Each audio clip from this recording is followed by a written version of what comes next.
Hey kid, have you heard of the Magnavox Odyssey? Why, no, sir, I haven't. Don't interrupt me, boy. It's the brand new electronic gaming device. Invented back in 1966 by Ralph Baer, this newfangled device marked the beginning of a new industry. The rest of the story I will tell you now in this short visual history of video games.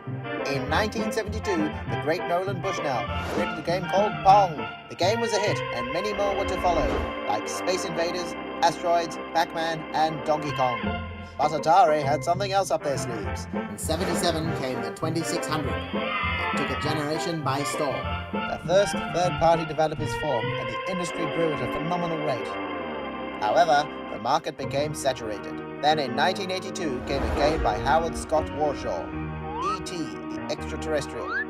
This was the straw that broke the camel's back. With the loss of consumer confidence, the industry crashed. It seemed like the end of this fad, known as video games. But one Japanese company had a different plan. In 1985, Nintendo released the NES to the world.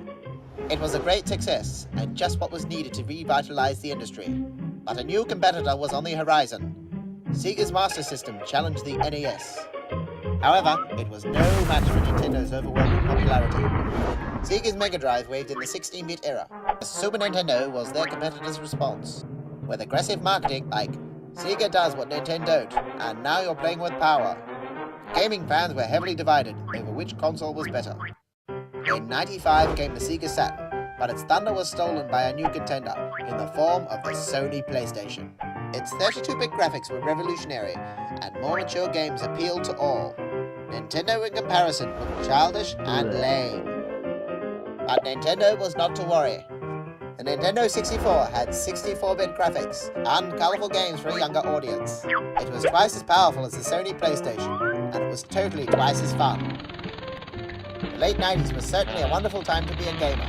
PlayStation 2, like a giant monolith, launched the next generation in the year 2000. The Xbox came down, enormous in girth, Microsoft's first try at a gaming console. It was followed by Nintendo's GameCube, which was purple. Sega also released the Dreamcast, which is their last attempt at a console, but the sales were poor and few people cared. And now the current generation takes over. With more processing power and more realistic graphics, the future certainly looks bright for this budding industry.